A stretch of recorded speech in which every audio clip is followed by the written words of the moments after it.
اعوذ باللہ من الشیطان الرجیم بسم اللہ الرحمن الرحیم نحمدہ ونصلی علی رسولہ الکریم۔ انتہائی قابل احترام سامعین اور مجھ سے اچھے لوگوں، السلام علیکم ورحمۃ اللہ وبرکاتہ۔ آج قرآن پاک کی سورہ احزاب کی آیت نمبر 56، اس میں اللہ تعالیٰ نے فرمایا، بسم اللہ الرحمن الرحیم، ان اللہ و ملائکتہ یصلون علی النبی یا ایھا الذین آمنوا صلوا علیہ وسلموا تسلیما، کہ اللہ اور اس کے فرشتے نبی صلی اللہ علیہ وسلم پہ درود بھیجتے ہیں، اور اے مومنو تم بھی درود اور سلام بھیجو۔ یہ بڑے ایک نرالے انداز سے اللہ تعالیٰ نے قرآن پاک میں اس کا ذکر فرمایا کہ اللہ تعالیٰ اور اس کے فرشتے، یعنی اللہ تعالیٰ اور اس کے فرشتوں کا معمول، عمل اور دستور یہ ہے کہ نبی صلی اللہ علیہ وآلہ وسلم پہ درود و سلام بھیجیں، اور پھر اس کے بعد اپنی مخلوق سے کہہ رہے ہم سے کہ تم بھی میرے اس محبوب عمل میں شریک ہو جاؤ، شامل ہو جاؤ۔ یعنی اتنی محبت ہے حضور صلی اللہ علیہ وسلم سے اللہ تعالیٰ کو۔ میں یہ سمجھتا ہوں کہ جو شخص زیادہ نمازیں پڑھتا ہے، وہ نماز پڑھنے سے رسول اللہ صلی اللہ علیہ وسلم زیادہ خوش ہوتے ہیں، چونکہ آپ کی آنکھوں کی ٹھنڈک ہے نماز، اور جو زیادہ درود شریف پڑھتا ہے اس سے اللہ تعالیٰ خوش ہوتے ہیں، چونکہ اللہ کا عمل ہے۔ تو اب چیز یہ ہے کہ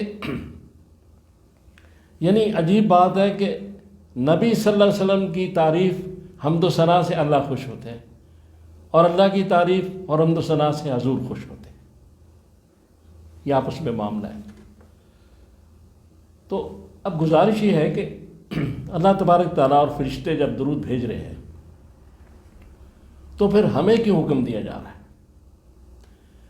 چونکہ اللہ تبارک تعالیٰ خود ہی برکات نازل فرما رہے ہیں، حضور پر سلامتی بھیج رہے ہیں، برکتیں بھیج رہے ہیں، اور فرشتے دعا کر رہے ہیں اللہ سے، تو ہمیں یہ دعا کیوں بتائی گئی کہ ہم بھی اللہ سے دعا کریں؟ وہ اس لیے علماء یہ کہتے ہیں کہ اس سے اللہ تعالیٰ ہمارے گناہوں کی بخشش چاہتا ہے، کہ حضور کو تو اس کی ضرورت نہیں، اس درود شریف کی حضور کو ضرورت نہیں، تو اللہ تعالیٰ بھیج رہا ہے، لیکن ہمیں اس کی بڑی ضرورت ہے کہ ہم اس پڑھیں اور ہم اس سے ہمارے اللہ تعالیٰ گناہ معاف کرے اور ہماری نیکیوں میں اضافہ کرے۔ دیکھیں حدیث پاک میں ہے، اور یہ نسائی کی حدیث ہے، کہ جو شخص حضور پر ایک دفعہ درود شریف بھیجتا ہے اللہ تعالیٰ اس پر 10 دفعہ بھیجتے ہیں، اور جو ایک دفعہ سلام بھیجتا ہے اللہ تعالیٰ 10 دفعہ سلام بھیجتے ہیں۔ پھر نسائی کی حدیث ہے کہ اس میں ایک دن رسول اللہ صلی اللہ علیہ وسلم تشریف لائے تو آپ بڑے خوش تھے، تو صحابہ نے کہا یا رسول اللہ آج بہت خوش ہیں، کیا بات ہے؟ تو آپ نے فرمایا کہ جبریل آئے تھے اور انہوں نے مجھے کہا کہ اللہ تعالیٰ نے فرمایا ہے کہ کیا اے محمد آپ کو خوش کرنے کے لیے کافی نہیں ہے کہ اگر کوئی آپ کا امتی مجھ پہ ایک دفعہ درود بھیجے تو میں 10 دفعہ اس پہ درود بھیجوں، اور ایک دفعہ مجھ پہ سلام بھیجے میں 10 دفعہ اس پہ سلام بھیجوں؟ کیا آپ کے خوشی کے لیے کافی نہیں؟ تو قرآن میں سورہ والضحیٰ میں کہا گیا وَلَا سَوْفَ يُعْطِيكَ رَبُّكَ فَتَرْضَىٰ، کہ ہم آپ کو اتنا دیں گے کہ آپ خوش ہو جائیں گے۔ تو آپ کی امت کی جو بخشش ہے، جو ان کے گناہ معاف ہونے، یہ حضور کی خوشی ہے۔ حضور اسی میں خوش ہیں کہ ہم جو آپ کی امت ہے وہ کسی طرح بخش جائے۔ لیکن محسن انسانیت اور ہمارے محسن حضور جو ہیں، ہم ان کے احکامات کے خلاف کیوں جاتے ہیں؟ ہم اگر ان سے محبت کرتے ہیں تو ان کے احکام کو زیادہ ماننا چاہیے۔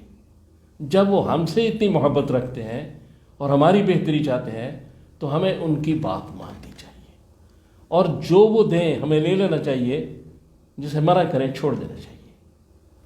پھر اس کے بعد یہ ہے کہ درود شریف جو ہے اس میں یہ بھی کہا گیا مستدرک میں کہ یہ جبریل کی بد دعا ہے کہ جو شخص نہیں پڑھتا اس کو اللہ تعالیٰ ذلیل و خوار کرے۔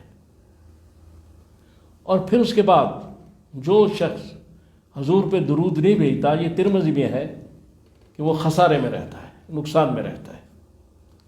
لہذا حضور پر درود بھیجنا کم از کم 100 دفعہ صلی اللہ علیہ وآلہ وسلم، یہ مختصر ترین درود شریف حدیث کا، یہی پڑھ لیا کرے۔ اور علماء کی نظر میں جو 300 دفعہ پڑھے وہ کثیر درود شریف میں شامل ہو جاتا ہے، کثرت سے پڑھنے والا۔ تو حضور کی ایک حدیث پاک ترمذی میں یہ بھی ہے کہ آپ نے فرمایا کہ قیامت والے دن سب سے زیادہ اس شخص کا حق ہے میری قربت کا، میرے قریب ہونے کا، جو مجھ پہ زیادہ درود بھیجتا ہے۔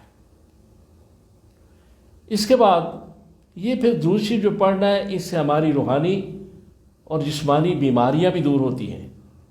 درود شریف پڑھنے سے تزکیہ نفس بھی ہوتا ہے، اور بعض اوقات یہ بعض تجربات میں لوگوں نے یہ باتیں لکھی ہیں کہ کسی کو اگر فالج یا سٹروک کا خطرہ ہو تو درود شریف پڑھے جو خطرہ ٹل جاتا ہے۔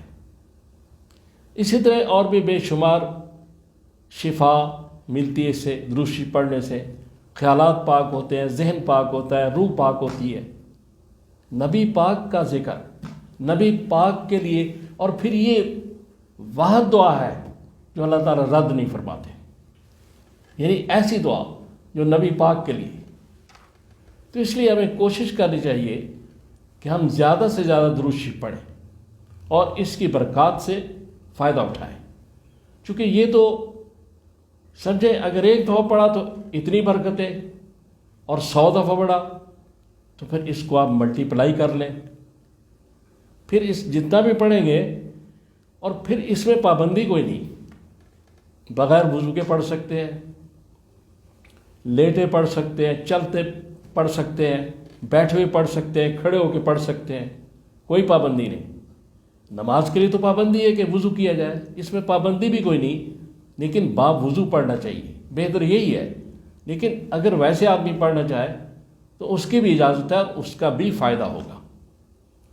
اس لیے حضور صلی اللہ تعالیٰ علیہ وآلہ وسلم نے ہم پہ جو مہربانیاں فرمائی ہیں، ہم پہ جو کرم کیا ہے، ہم ایک امتی کی حیثیت سے اگر یہ چھوٹا سا تحفہ جو ہمارے لیے تو بڑے اعزاز کی بات ہے، وہ اگر پیش کر دیا جائے تو اللہ تعالیٰ جو ہے وہ خوش ہوتا ہے، اس کا نبی خوش ہوتا ہے، دونوں خوش ہو جائیں تو بات ختم ہو گئی، معاملہ ٹھیک ہو گیا، وارے نیارے ہو گئے۔